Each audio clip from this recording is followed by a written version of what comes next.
मराठे हे युद्ध जवळपास हरलेच होते.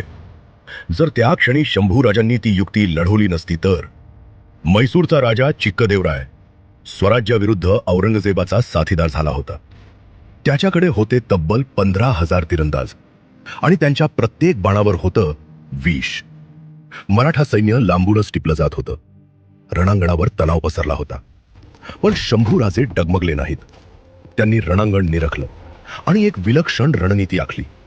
मराठा सैनिकांना चामडी जॅकेट घालायला लावले आणि त्यावर तेल फासलं.